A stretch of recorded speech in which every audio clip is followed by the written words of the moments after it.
one of the most signature spirituals of the civil rights movement, and it's Ain't Gonna Let Nobody Turn Me Brown. And we decided to do it in a very simple format, but one of the things about the mass movements and what we find in black culture is you find just this freedom of expression.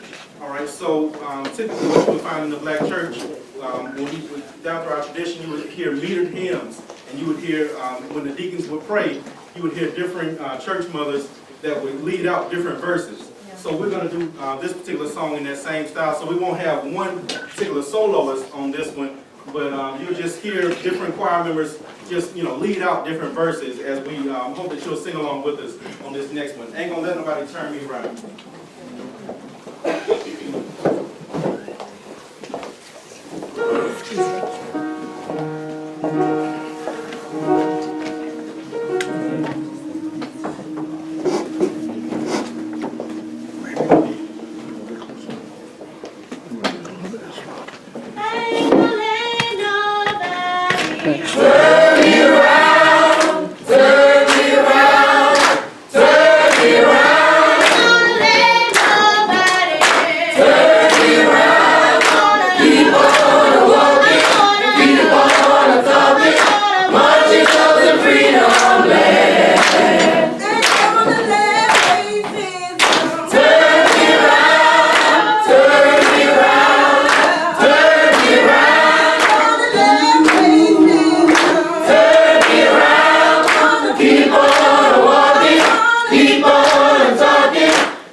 activists and scholars and advocates from all across the United States and from South Africa.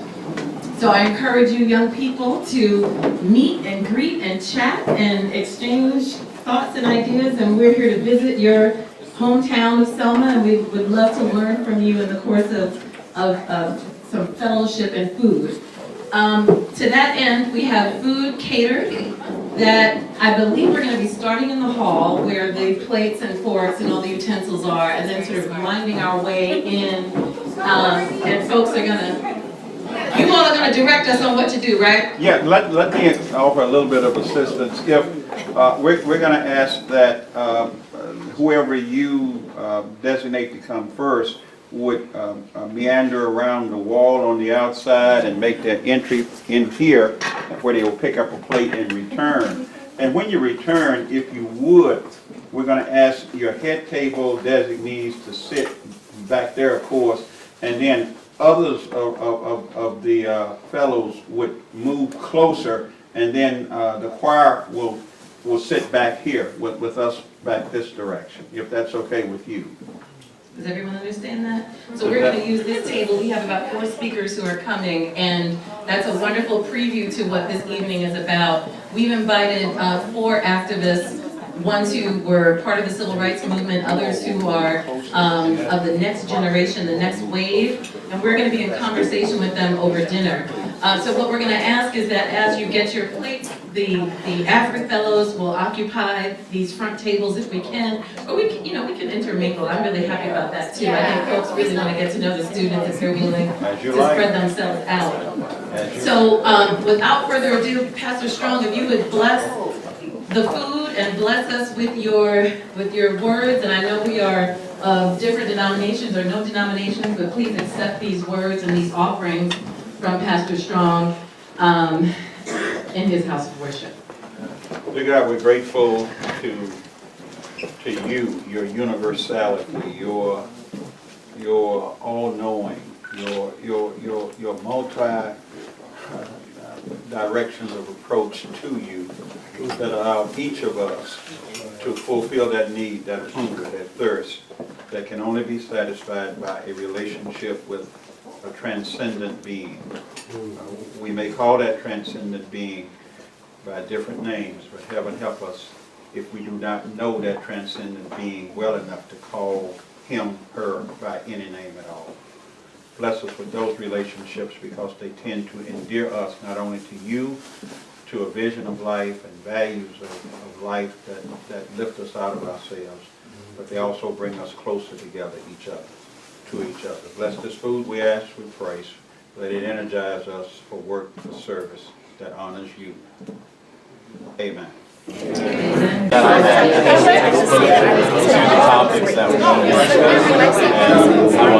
Hello, everyone.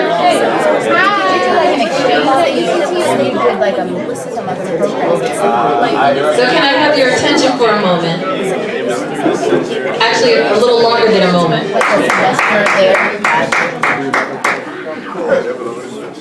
Excellent, excellent. Thank you for that.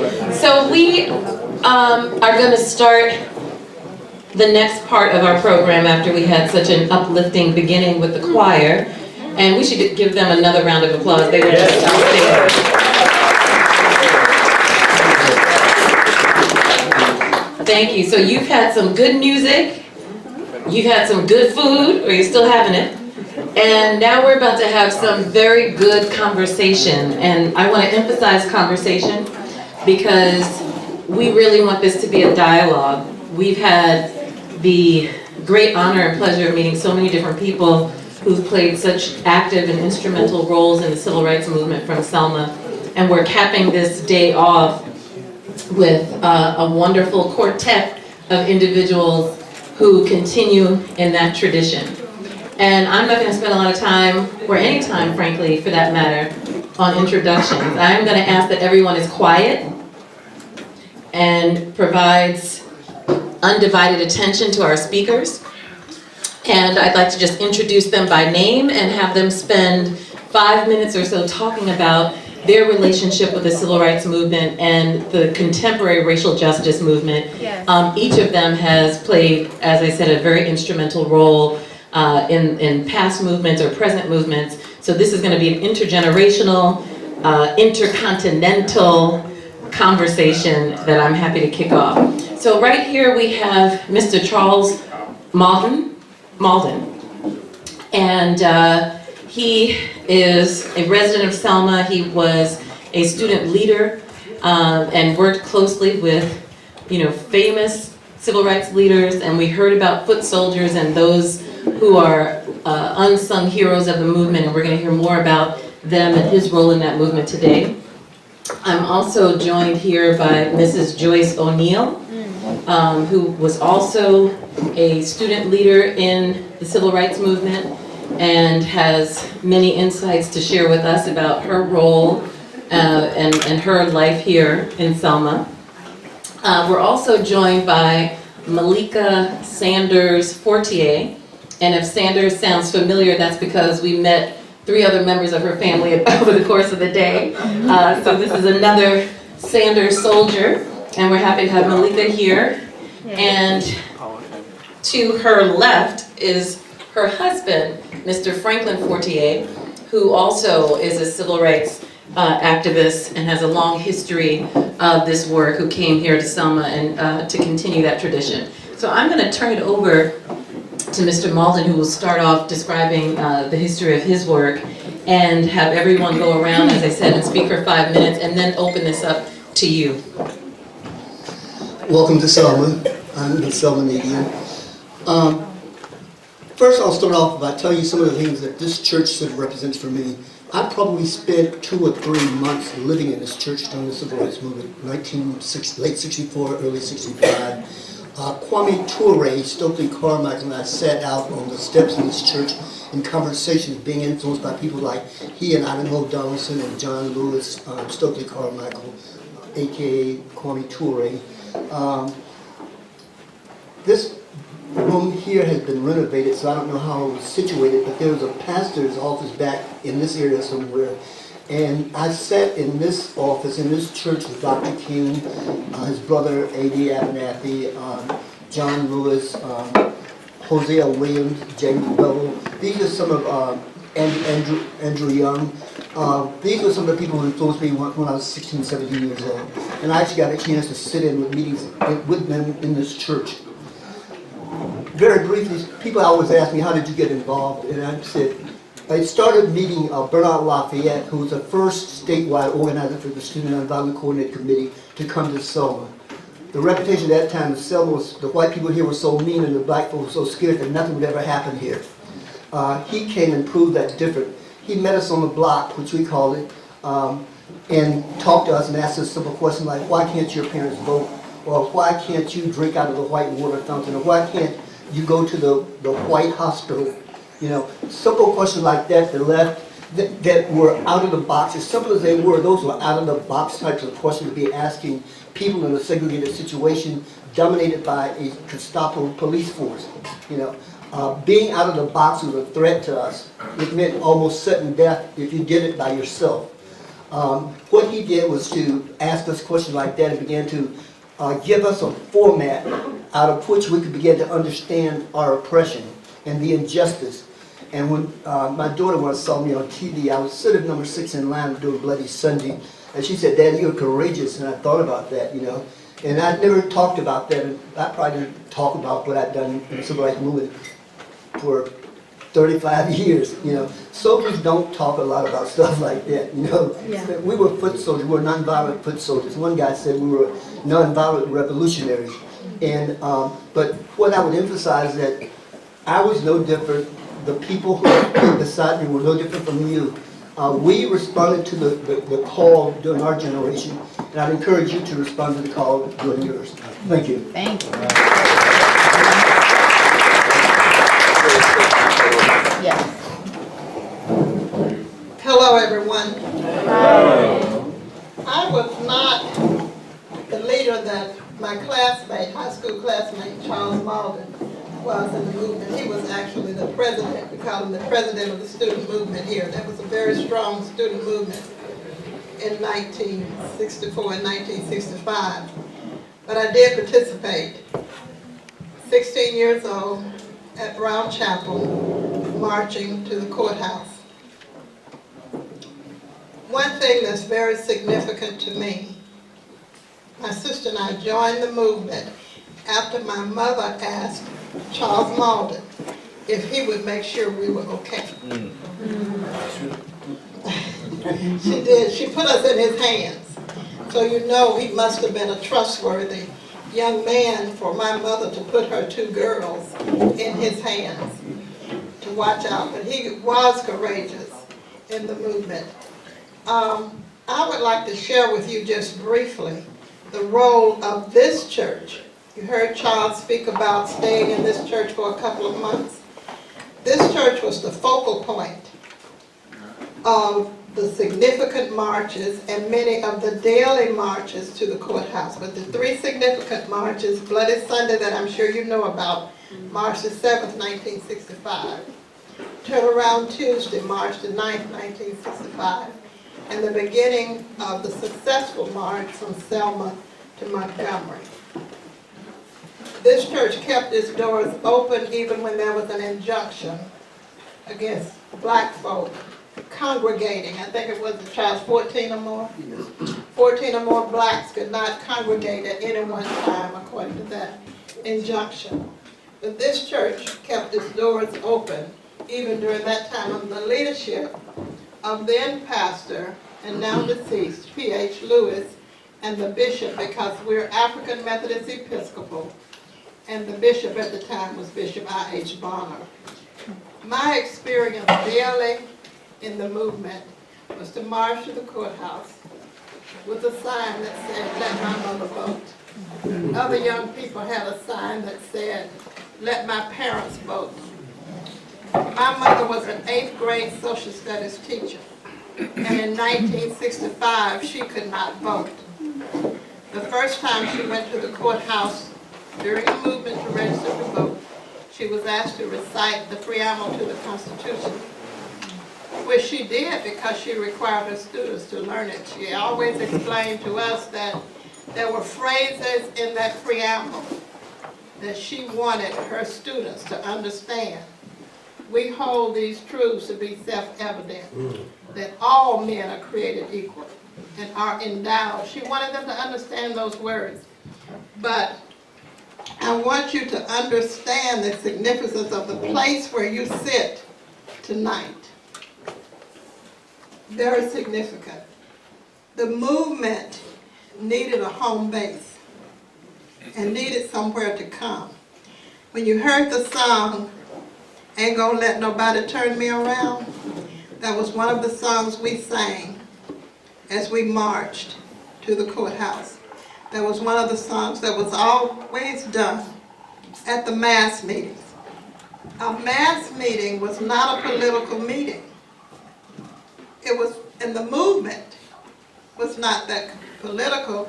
It was more social, more spiritual, with social and political consequences. That's what the movement was. 5 minutes, I know my 5 minutes are up, but I have a passion for talking about that period. I have a passion for telling Brown Chapel's story. And before I sit, I want to point out a young lady who's seated here tonight, who was also a foot soldier and who spent time in jail twice. Diane, will you raise your hand? Diane,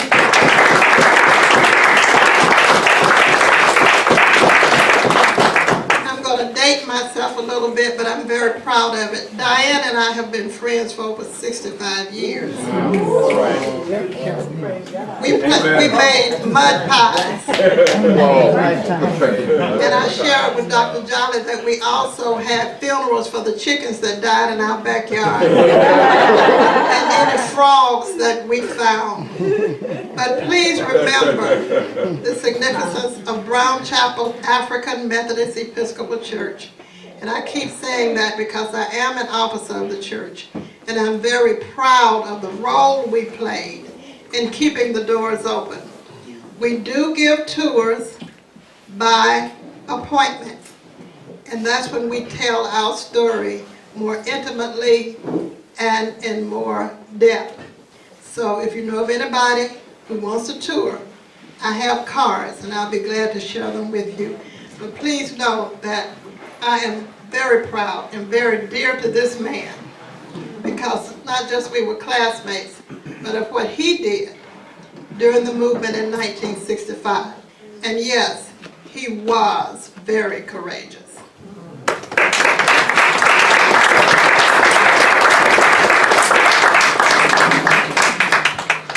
Good evening. Good evening. I want to give honor to whom honor is due. And I just want to start off by saying welcome to all of you. I want to give honor to our Creator. I am just blessed to be able to learn about the movement from a spiritual perspective, which I think is very, very important. So I just want to give honor to God. I want to give honor to the pastor of this church. We thank you so much for hosting our guests from out of town and continuing the work of sharing the story of the movement. And one of my great privileges in life is that even though I was born after the Civil Rights Movement, so I have no stories of Dr. King to share with you. I was born after the movement, but one of the great privileges of my life has been to grow up in Selma, Alabama, and to sit at the feet. She was my neighbor growing up, and Mr. Malden was a part of the different organizations and the Jubilee and so much of the work that I grew up around. And so I just literally grew up at the feet of so many different civil rights leaders. Some who have gone on, like Reverend Orange and Coretta Scott King, Mrs. King, and Rosa Parks, and so many people. Ones you know by name, and ones you don't. And I think, so I just would just like to take a moment to honor all of them. And lastly, I want to honor my husband. We call him around here the Bishop of the Black Belt. And I want to talk a little bit about the Civil Rights Movement. And since we're in a church, I want to talk about the church a little bit, the church and the Civil Rights Movement. And I want to share a scripture with you that comes from Proverbs, the book of Proverbs. And my husband and I want to kind of share this as a theme together that he raised. And it's Proverbs, the 14th chapter, the 34th verse. And it says, righteousness exalts a nation, but sin is a reproach to any people. And so I want to talk a little bit about the sin of racism. Because one of the challenges that I think we're experiencing today, particularly around the church, is that you have so many dynamics, religious dynamics, that are against building the beloved community, which was the end goal of the movement, right? So voting was a tool to get there. Getting the right to vote was a tool to get there. Marching was a tool to get to voting. There was all these connections, but ultimately there was a vision. And that vision was the beloved community, to build the beloved community. And central to that is dealing with the issue of love versus hate. And I think we live in a time period where we hear words like evangelical, right? And immediately, instead of thinking about love, a lot of people have begun to think about hate, right? And so during the Civil Rights Movement, the church played a very central role to making sure that justice was fought for, and that people's compassion and their concern and their love was in deed and not just in word. Right. And because the church is called to that. But I think now there's a whole bunch of confusion and a lot of issues that now have to be dealt with because the idea of being evangelical has become so politicized that the essence of the call to love and justice and righteousness has been undermined. And so I think that's one of the things that we struggle with here in Selma. And we struggled with it long before it became a national issue, long before President Trump became an issue. I remember when I was in high school, well after the Civil Rights Movement, we were dealing with the issue of tracking and ability grouping. And we took over the school for 4 nights and 5 days. And one of the challenges that we had is that the current day racism, which was still blatant in Selma, Alabama, we struggled through that. I remember after that, I had a teacher who came to me. She was a European American, a white teacher, who came to me and said, you know, because of the work we were doing around track, and she was like, she was crying, and she was like, my church won't let my best friend who's black come to church with me. Because there was still rampant segregation throughout the community. And while there's continued to be challenges around that, I mean, since that point we've had our first black mayor. Those dynamics in Selma continue to be a challenge because there has not been truth and reconciliation between communities here. There has continued to be this sort of tug of war around power and people's perspective on justice and people's perspective on truth. So we've continued to do quite a bit of work around that, and one of the things that the Bishop of the Black Belt and I have been working on is a ministry called Beloved Community Ministries, because we truly believe that vision for justice and peace and love being the center of or foundational to a community is still the call, and it has not been fulfilled, and so there's yet work to be done.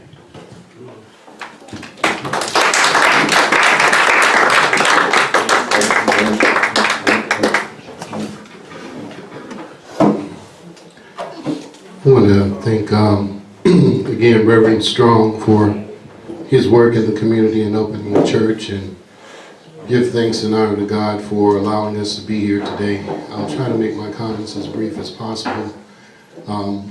Acknowledge my lovely wife, who did a wonderful job, very articulate. What do you say after speaking behind the train attorney? Not much. But I want to just say, for the sake of the young people that are here, I was not one of those persons that had to march. I think I was 5 years old when a lot of that activity was occurring. And I had, though, the distinct privilege to be mentored by lieutenants of the movement, including Reverend James Bevel and Dr. Bernard Lafayette, and a couple of other gentlemen who've gone on to glory. But the thing about it is, if you're a young person, the thing that we need to understand most is that there is no education that you can get in this secular world that would exceed the value, the insight, and the intelligence that you get from understanding nonviolence and the movement associated with nonviolence. So you probably should take that seriously. And I made that comment after, I was blessed to be able to get an early education, and I was a collegiate professor at the age of 24, and with the masters and all that, and I felt after I had gotten exposed to some of the movement in the civil rights movement, some of the insights, and I learned from people like Dr. Shaw, from the old president of Shaw University, rather. He said that the civil rights history is something, legacy is something living, handed over. It's not something dead, passed down. And so when you approach it from the perspective of, I can learn something here today. I need to be taking notes. So I was around people that said constantly, you need to be taking notes. When you get around leaders like Charles Malden and other people, you need to take notes, because the level of presence and insight that foot soldiers attain, it's not something we should take lightly. It's not something we should take for granted.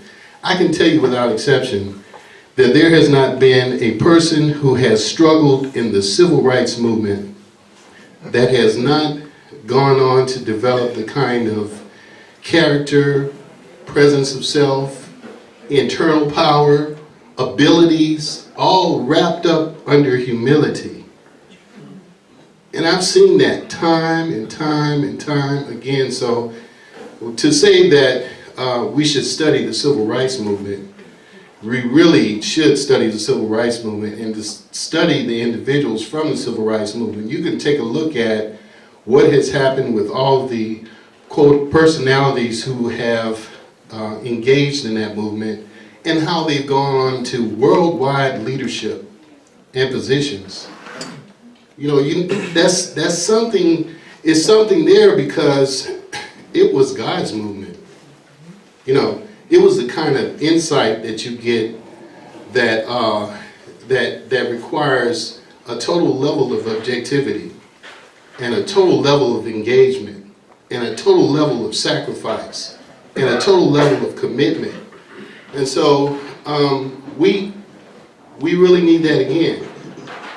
We have someone in the presidential office who has been affectionately dubbed in this area as -45.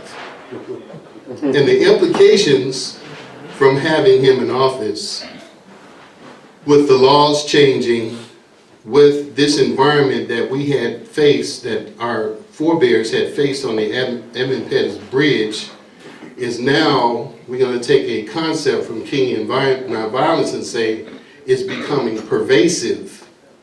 We're not seeing it yet, but it's going to happen because the laws are changing.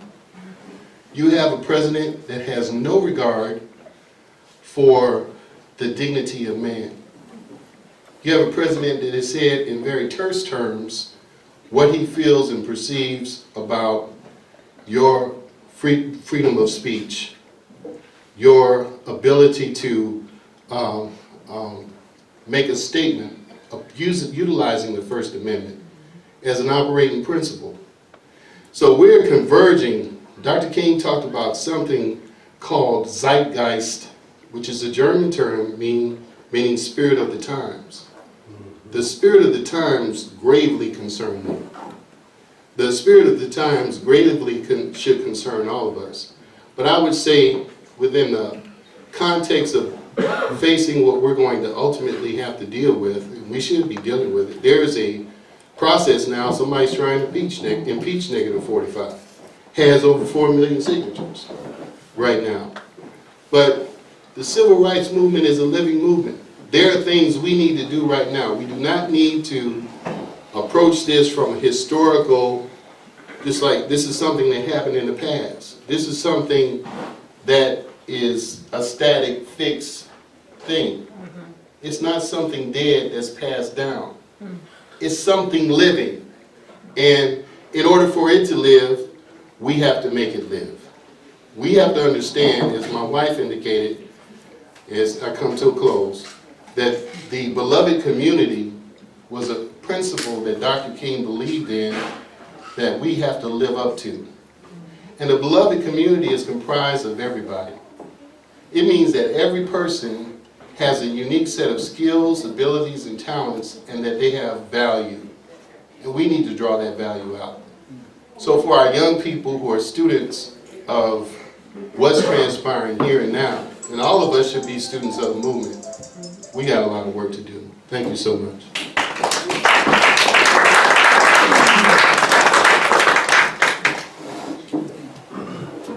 So I want to open up the floor. Thank you, first of all, for providing such different perspectives from your respective roles in the movement. And I guess what we heard tonight was a wonderful call to action to say that we have our foot soldiers who stood in the place when we were in a dire situation and who stood up and led, even led silently and quietly, but they heeded the call to action.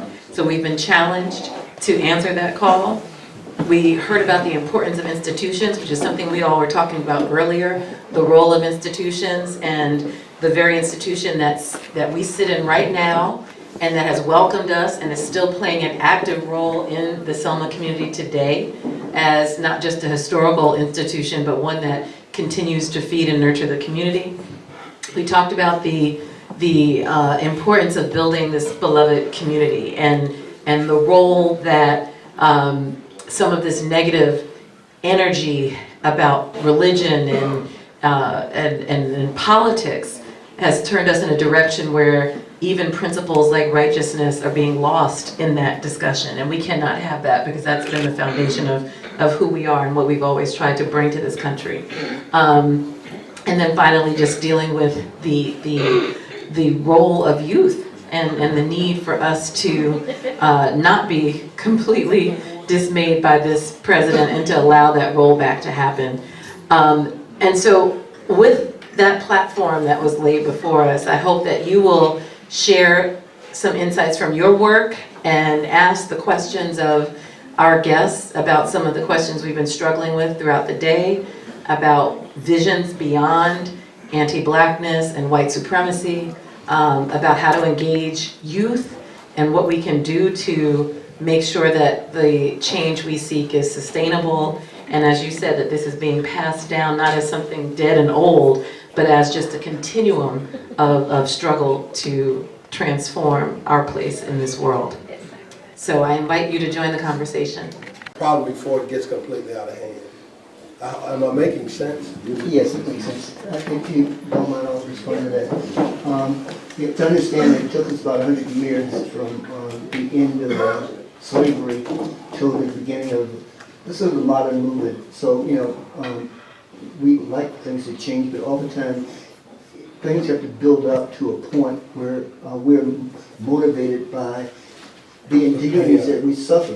The reason the Southern movement got started wasn't because of just the right to vote. It was because an entire community identified with indignities that they suffered from each day.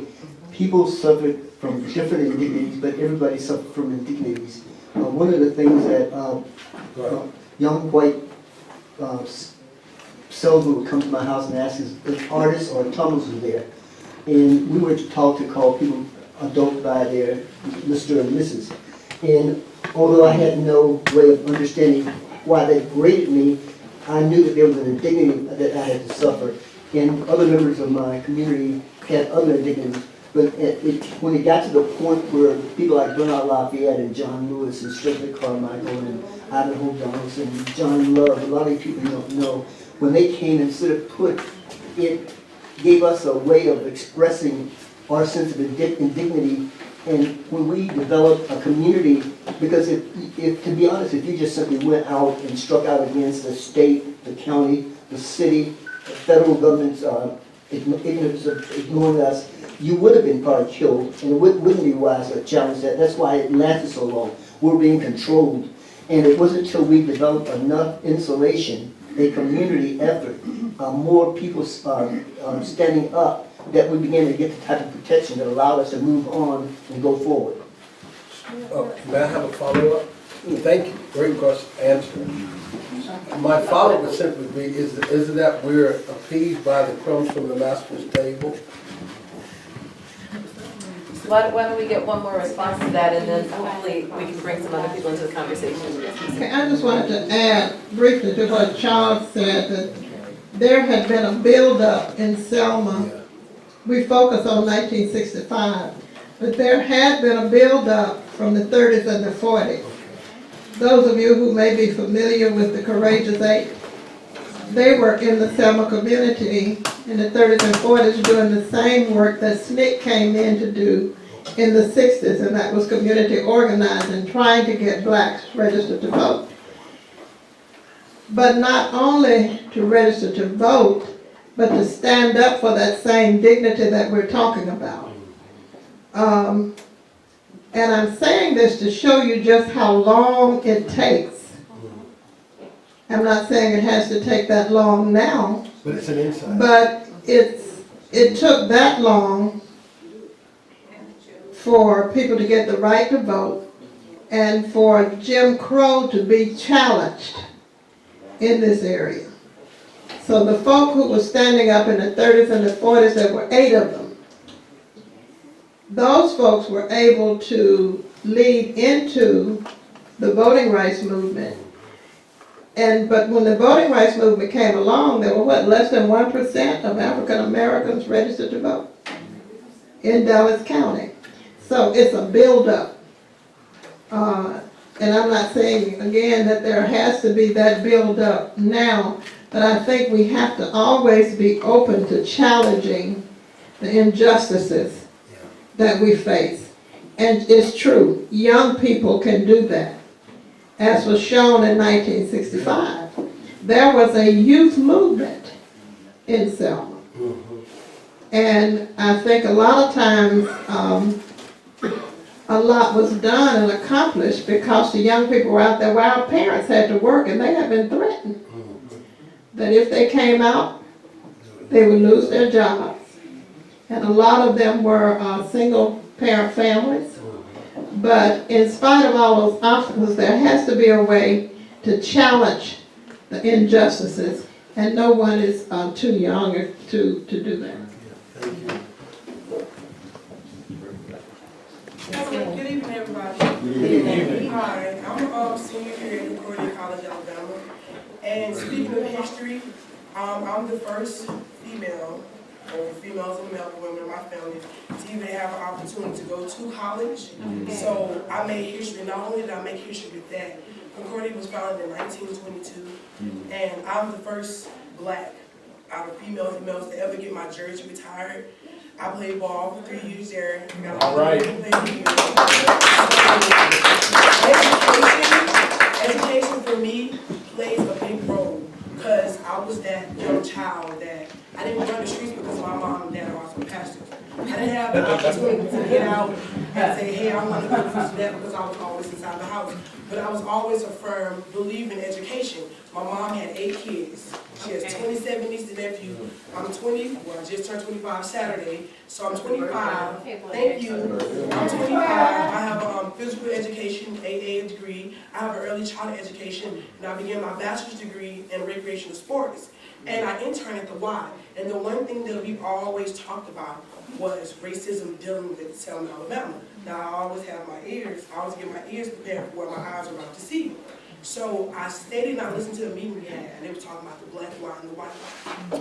And being that the community that we're in with the low poverty state, and also with so much violence going on, and being that there's been a lot of innocent African-American people who have been died from officers, being that I am very known in the community for choir, under Mr. Leck, and basketball, and I also act. So I'm always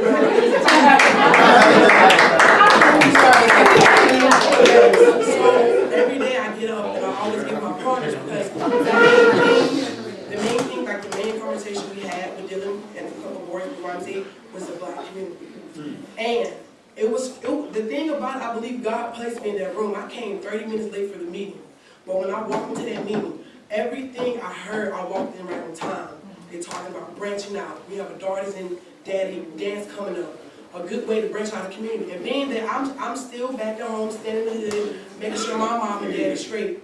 I'm the only one, so I have to make this history. This is something notified to me. And I stated them in order for the black community to be okay with getting help with the upper population, the upper Caucasian people that they feel might be racist, you have to give everybody an opportunity. And without an opportunity, nobody will have a chance to live. Now, who am I to judge you better than you judge me?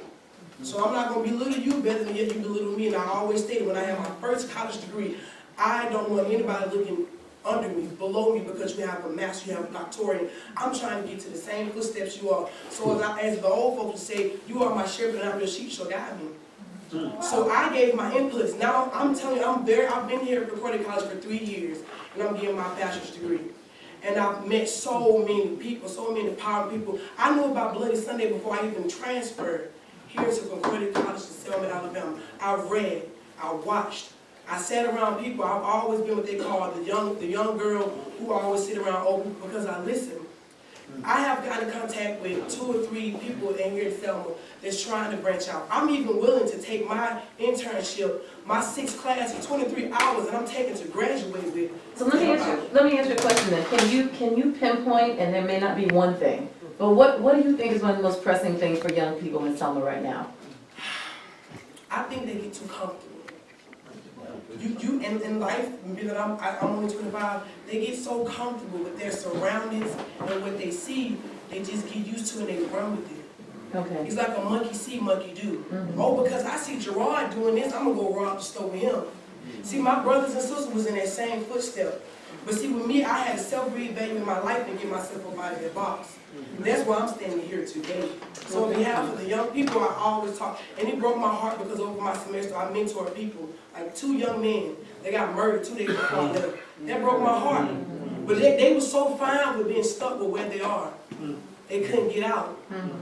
So with me, I try my best, and I also work with Rose J. Young Women's Center at Concordia College also. These are also my mentors. So, yeah, they're twins. So when I first got here, I was that girl that acted as if I kind of didn't have home training. Felt as if what I saw on the TV screen was what the image portrayed me to be. I feel like being ghetto and loud was the best way to get a man or a woman's attention. It was not. It took me at the age of 22 was the time I finally matured here at Concordia College. They would tell you, I came here as a hook and I'm leaving as a lady. So it's all about the process. So for the generation, I don't have a problem helping out the community. But I really feel like they have to get out of their comfort zone of thinking that where they at in poverty is going to be okay, and it's not.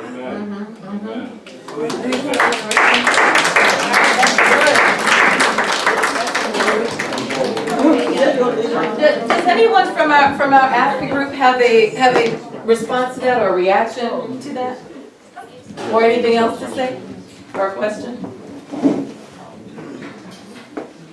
Well, let me just respond, unless there's someone that has something to say. TL does. Okay. Yeah, Tia, what's up, Tia?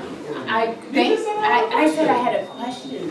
Thank you so much for sharing that. And I think one of the things that the fellows, I do have a question for you, but I do want to address that since Michael says I have something to say. One of the things that we've been talking about as fellows is understanding the politics behind poverty.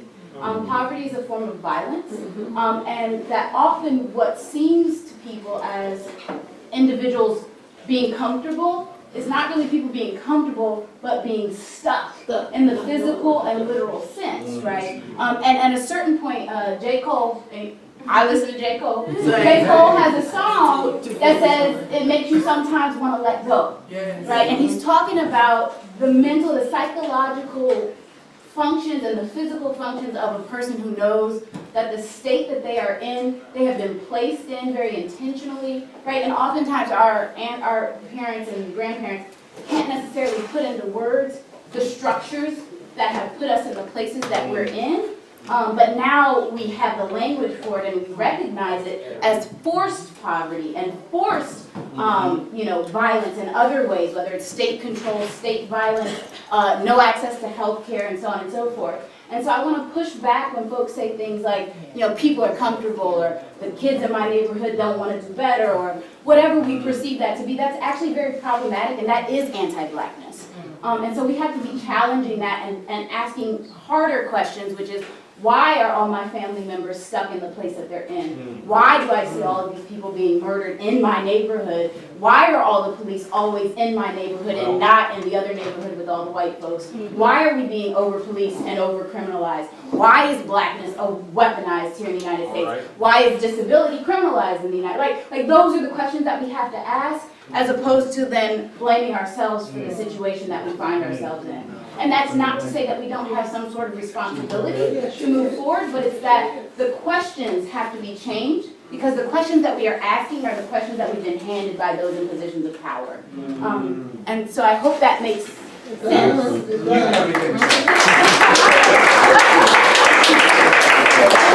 I just want to honor you as a young person doing your utmost to get out of the situation that you've been forced into. And for sharing in this moment, because I know it can be really intimidating around folks that you perceive to be like hoity-toity. We really just down. We be listening to yes. Anyways, thank you. I have a question. Earlier you mentioned that you all were doing ability tracking in schools. Do you mind expanding? Well, we were actually fighting ability grouping in schools. So after desegregation occurred in some communities, and it's taken different forms in different places and in different ways, but in a lot of southern communities, basically you went from having segregated schools, the whole school was segregated, to segregation within a school. So instead of, one group of people going to, like, let's say white people going to this school and black people going to that school, we walk through the same doors, but then they would use ability grouping to send us to different floors. You Right? mean disability groupings, right? Are you talking about special? I'm trying to follow. Okay, no, so while disability may be one track at that time, because now they have more like a mixture, they kind of, but at that point, yeah, now they mainstream, that's the term. But then, let's say, they would say, well, you are on level 1, and level 1 is for the smart kids. You're average, level 2 is for the average kids. Level 3 is for, okay. So they would, in some places what they would do is do it based on testing. But in some places, they wouldn't even use tests, right? So like in a community like ours, there was at least a period of time when testing was not the issue. It was a lot of it was based on teacher recommendation. And I already said that the social structure here was still very segregated. So white teachers, would try to preserve the certain tracks for white students. And so you'd have very few, you might have a sprinkling, and it may be class-based, right? A sprinkling of African-American students on level 1. Right. And then level 2 and level 3 would be tracked. And so what we have now as a result of, our pushing back on that was a whole situation around what we call white flight. So most of the white community, like if you go into the public school systems here, they're all black, right? White children go to private schools. Even if they live in a trailer park, they go to private schools. So we don't have, we used to have maybe a few white people when like the foster home was still open, but it's closed. And so at this point, you literally have all black public school systems. And I think, there's started to be some work to try to deal with some of that history, because that really happened in the 90s, and it never changed. So that's all I meant by tracking and ability grouping. There was also, I think 60 Minutes did a video, or not a video, but like a program once, where there was a similar dynamic in Georgia. And they had white family members, black family members talking about their children and their students. And it was similar for them. So they asked the question, well, we see that some of your children, their test scores are lower than some of the African American children's. How do you feel about your child scoring lower than an African American child and being on the highest level, and then some of their children scoring higher and being on the lowest level? And they, just comments like, oh, well, just socially speaking, it's better for, So, I mean, even when it's obvious, all white, all black, there are still all these excuses about, even test scores, which I think should be challenged. Even the test scores should be challenged, but this was happening not even based on the test scores. Thanks for clarifying. Let me say one thing. We are here by grace, Pastor Strong. We are over our time, and so I want to be respectful. Okay. Take all the time you need. Okay. All right. So we'll take a couple more questions. You can respond. Okay, I want to just make sure we capture this moment, because those two young people that just spoke, they were awesome. Yeah. The insight, the level of thoughtfulness, your assessment and analysis of what's going on. We need to really take time to acknowledge that. And also the young lady that spoke prior to the one who had the question, we need to make sure that we celebrate our young people who come through that level of struggle and achieve that level of achievement.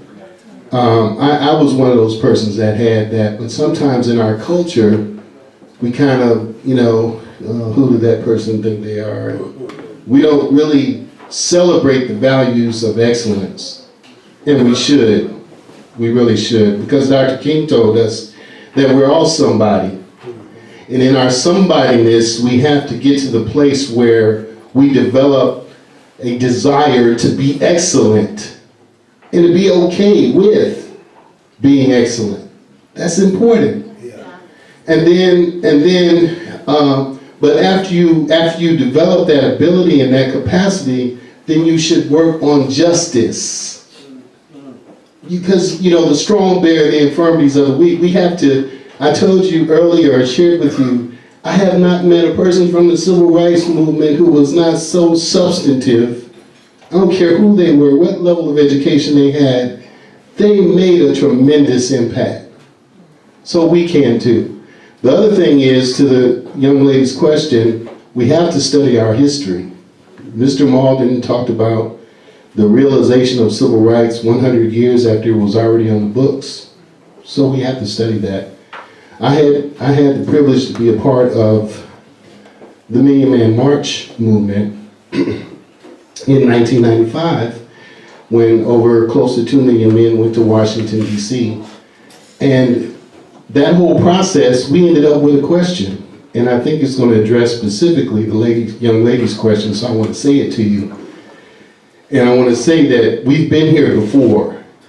So that's what we need to know, and that's why we need to draw from our elders. And that's why we need to have a wholeness of the community. But the question was, in that we know that all social problems have historical and psychological causes and therefore require institutional solutions, why are we still systematically murdering our fathers, brothers, and sons under the pretense of bringing justice and solving problems? That question is a question that is real. That question is a question that we're not answering.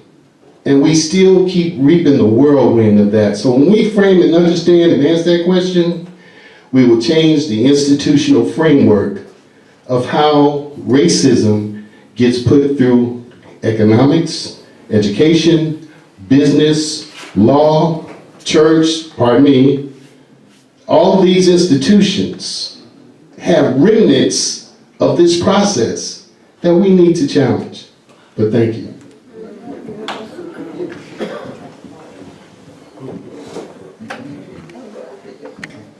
Yeah, I'm glad this question is being asked, because I think, when I was your age, I was a fairly talented guy but didn't work very hard, because when the system doesn't support you, then it's very hard for you to think about lifting yourself. One of the most difficult things to do is handle a 24-hour day with no substantive thing to do or to focus on. And so if you do that, there's going to be a lot of sex, there's going to be a lot of drugs, there's going to be a lot of violence. That's where all that comes from. It's hard to deal with a day when you're not productive. And what our government keeps doing, the Reconstruction era is only about 35 years, and then they took it over again. And the Civil Rights Movement only lasted about 35 years. And I mentioned this to her father, the lifetime of very strong black leaders. Once they really energize black leaders sort of get older or die out, then people like Trump comes back in, and the same thing that happened after Reconstruction happened just last year. And so we're constantly struggling against a force that never goes away. It just simply, we beat it down. And when they're in control and doesn't give us any recognition, there are different indignities that you suffer. And we don't get to the point where we identify those indignities and begin to understand that it's not us, it's them, then we turn in on ourselves. Because to be honest, it's a natural thing to do if you have no power and the whole system is working against you and not for you. One of the fortunate, I sort of grew up at the right time, because people like John Lewis and Stokely Carmichael, I met these guys. I was 110, 15 pound thinking I could play football. I'd never met people like Stokely or John Lewis. I didn't have any well-educated role models. So therefore I thought I should be hanging on the block, not working very hard in school, and not really realizing who I really was. I was much more like Stokely and John and people like that, and not a football player, but I just simply, because nobody had ever modeled anything that positive for me, that I didn't have any real view of like who I was. And it wasn't, and once I found out who I was, then the term young, gifted, and black became meaningful for me. And then I would not dare think about harming another black person. You know, we called each other brothers and sisters, and it was real. You would look down on people who would shoot or have their pants hanging down. Like, what type of young, gifted, and black person are you that you would live like that, that you would be violent against another black person? That, you know, it was inconceivable for a while. But as we began to lose the battle, then we began to lose our sense of self-esteem. And young, gifted, and black meant less. I have a hand back there. Yeah. Good evening, everyone. First of all, thank you. Protest voice, protest voice. First of all, thank you for the meal. Amen. Thank you for your hospitality. My name is Marlon. The first question I want to have is that we are real. I don't. It's the people who were alive at the time of the civil rights movement and were a part of it in different capacities. So the first question I have is, as younger folks in this room who are getting the opportunity to listen to our elders and understand the importance of knowing our history, what are some of the eras of the civil rights movement that we can be bold enough and honest enough about to share with us that we don't replicate?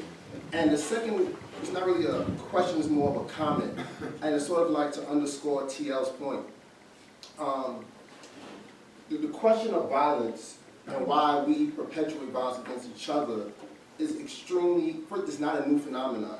It's not a new phenomenon, but it's an extremely complicated phenomenon.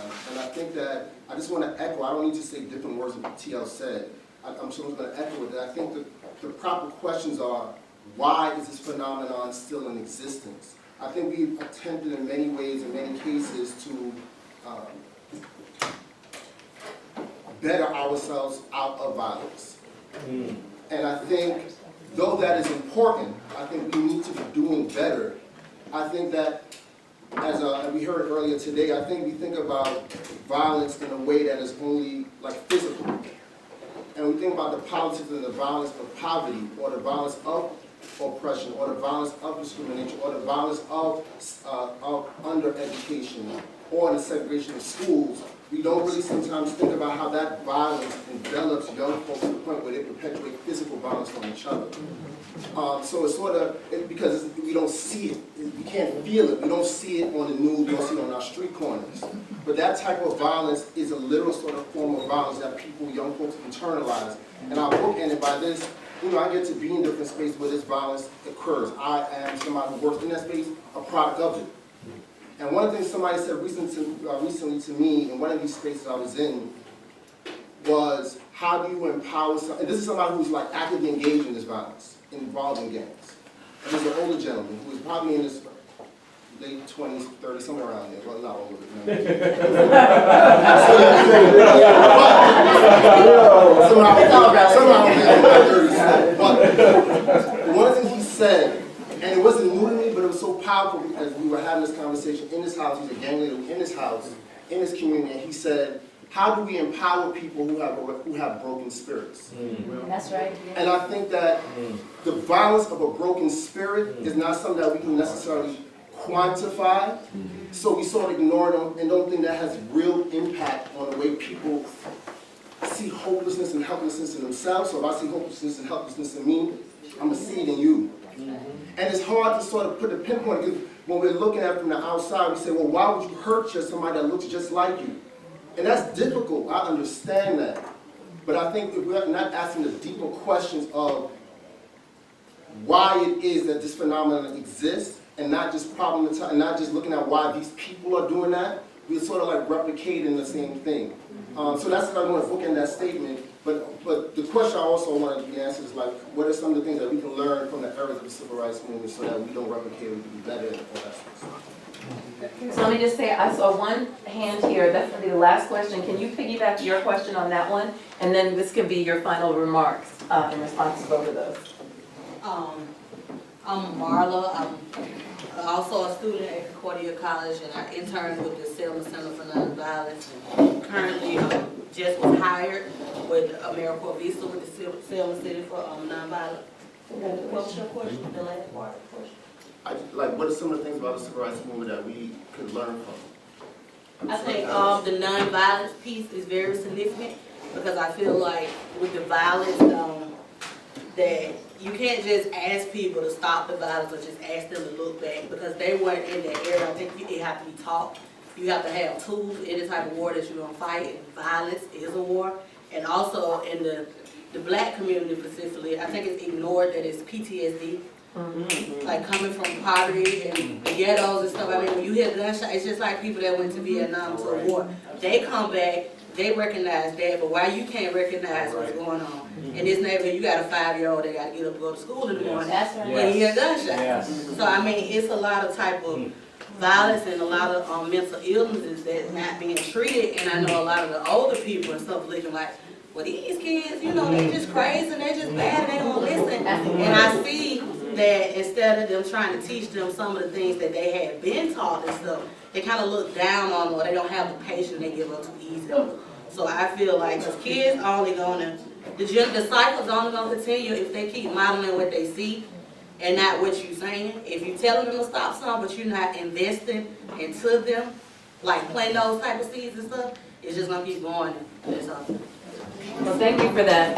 We're gonna have this, we gotta press wait, we gotta go, I'm real sorry. But I want to give them the last word. Maybe we can continue this at our salon back at the hotel. I wanted to speak briefly to the question about what can you learn from the movement, like the movement here in Selma.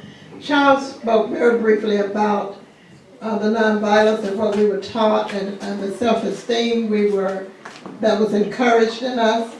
As students in the movement, we actually had classes, not only classes on how to protect ourselves when we were in the streets, but we had classes on the meaning of nonviolence, why it was so important to remain nonviolent during the movement and when we were in the streets marching. So that really helped mold us into nonviolent individuals. That was one of the things that was very prominent in the movement, was the teaching of nonviolence and why it was important, not just telling us to be nonviolent, but telling us why we needed to be nonviolent and actually instilling that into us. I spoke very briefly about the movement being not so much a political movement, but a spiritual movement that helped us remain focused on the nonviolence. And just quickly, because some of the others may want to say something, whenever there is a problem in a community, in a household, there is an underlying issue. When you have poverty, there's a reason for that poverty. And it's not something that you can tell people you need to stop being poor. It's not going to happen like that. People have to be lifted up out of poverty. And they have to be given the tools to come out of poverty. They can't just get themselves out. We can't afford, as a race of people, to look down on those who are in poverty. No matter what we have achieved as individuals, we have to be ever vigilant in trying to help our sisters and brothers rise instead of constantly talking about their remaining in poverty. Nobody wants to be poor. Nobody would choose to be poor. Nobody chooses to be violent, to shoot up people, not just because they want to go out shooting people. There's an underlying issue there. For every cause, there's an underlying issue. And I guess you know what I am. I'm a social worker because I'm talking about underlying causes. But I strongly believe that in order to lift people, we've got to give them the tools to lift themselves up out of poverty. And we've got to also help them do what they need to do. Because remember, nobody wants to be less than the best in this society. Everybody wants to do better. sometimes people can't see better until somebody shows them what better looks like. And that somebody shows them that they can be better. And I challenge young people in this room to never say, I've made it, why can't you? Well, I can't because I don't see what you see in the way you see it. Therefore, I stay in my poverty, I stay in my state. So we have to be change agents to help lift our sisters and brothers to a better place. Janae, just as other respondents add, just what I heard in Marlon's question, not to put words in your mouth, were there any failures? Was there anything you did wrong that is, as we go into the work that we're doing, that if you could do it again, or if you could learn from the 60s and 70s that you would do differently, that we should learn from? Well, turnaround Tuesday, the reason that Dr. King turned around is because there had been a conflict between the young people, SNCC, and the SLC, and we didn't know at the time, but there was an injunction forbidding us from basically, we didn't want to break federal law. And as a young person, I basically decided with SNCC, and I thought that, and people come from all over, the faith community come from all over the country to Selma to support us. And this is just after Bloody Sunday.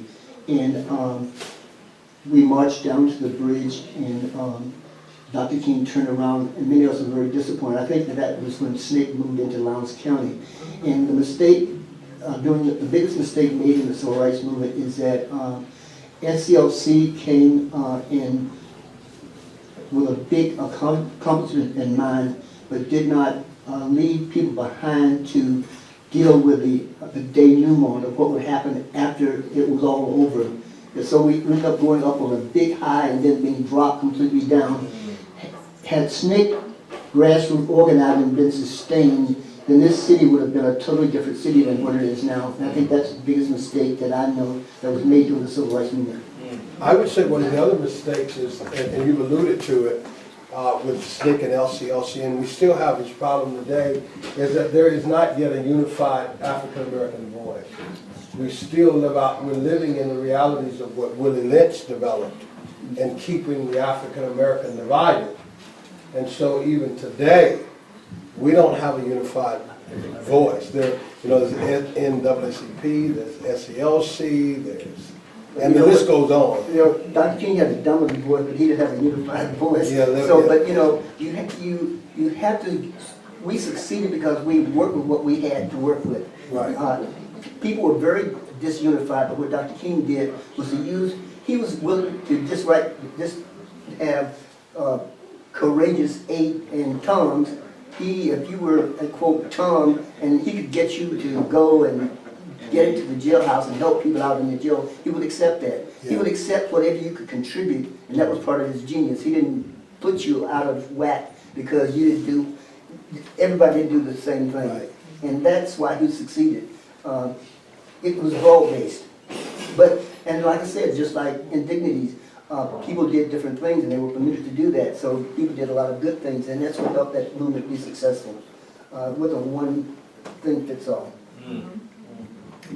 Well, thank you so much for that discussion. I know that there's a lot of interest, and I really hate to be the one to shut it down. We just have literally buses. We have people who are super tired. If there's a way if there's a smaller group that wants to stay and chat, or there's another way to convene, I'm happy to try to facilitate that. But we're going to have to break it now so that the folks who need to go, and we can do that. But please join me in thanking our panelists for the process.